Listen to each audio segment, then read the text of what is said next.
zonanya untuk valid ya. Jadi semakin ke atas itu semakin oke untuk kita entry sell.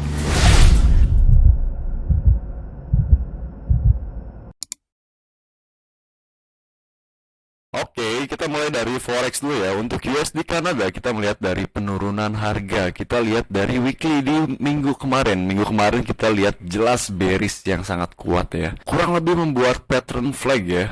So, jadi hati-hati untuk penurunan yang cukup signifikan. Oke, next. Kita lihat lagi zona-zona mungkin kita bisa entry scalping di area tersebut ya. Potensial rebounds by zona scalping. Buy, kita entry buy melawan arus, tapi kita bisa melihat ada rebounds di sana. Kita tarik garis seperti rally base rally, jadi kita tarik saja dari sini titik impulsement awal ke titik impulsement akhir.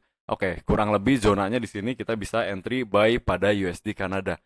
Begitu dia rebounds ke atas, baru kita pintar-pintar cari zona untuk sell di area sini ya. Zonanya break, masuk sini kita bisa scalping sampai atas sini. Di atas di area tersebut baru kita entry long term untuk sell pada USD Kanada, right?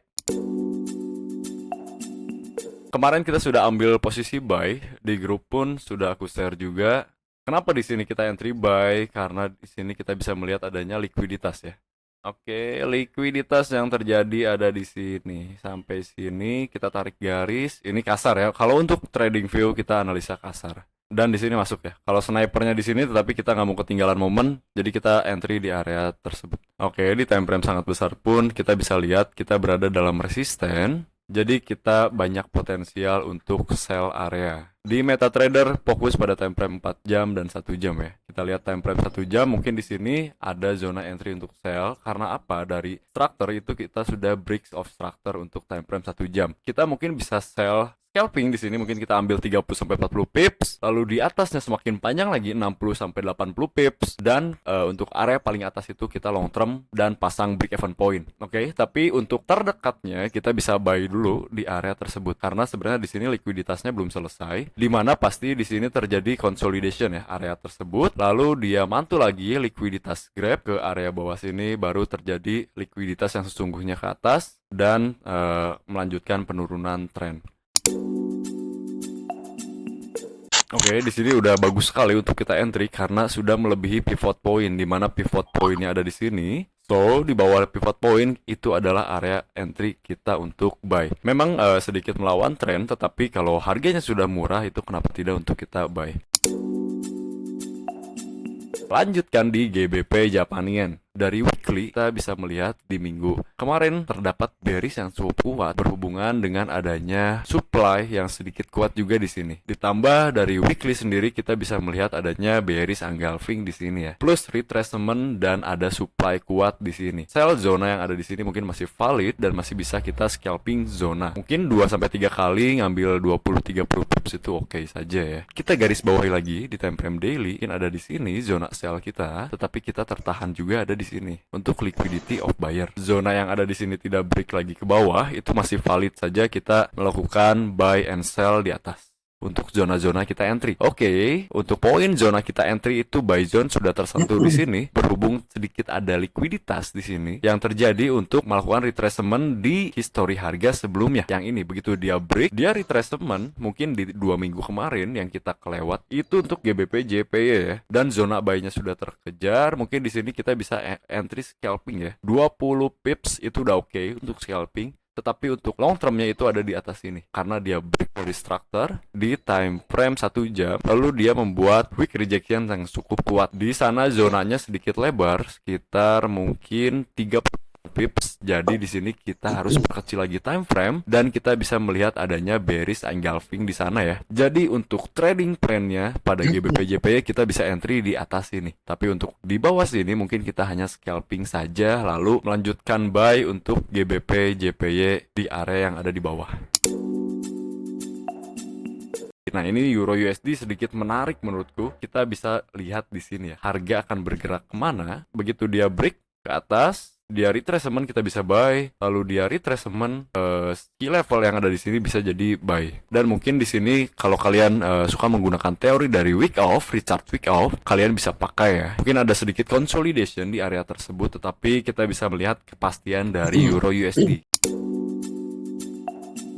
Di sini kita bisa melihat likuiditas cukup kuat untuk Nasdaq di time frame 1 jam. Kita perkecil lagi. Jadi begitu ada dump money atau pull money atau retail, di sini dia melakukan fake out untuk liquidity grab ke area yang ada di sini. Dia ngambilnya bearish engulfing lalu dia drop. So, poinnya untuk Nasdaq ini sedikit high risk, tapi mungkin kita cari di sini likuiditas di time frame 15 menit untuk kita scalping. Kita dapat break area. Di sini pivot point, lalu kita bisa melihat adanya likuiditas yang terjadi di sini. Kenapa? Karena di time frame kecil lagi kita lihat break of structure untuk Nasdaq dan kita zona entry-nya ada di sini. Jadi di sini kita bisa melihat adanya likuiditas. Yang pertama dan yang kedua itu di area yang ideal ya. Oke, ini nice untuk Nasdaq untuk kita buy area mungkin di sini. Setelah dia mantul, tunggu dia retracement ke bawah, lalu kita bisa entry. Mungkin sampai di 30-60 pips itu oke saja tuh untuk TP1.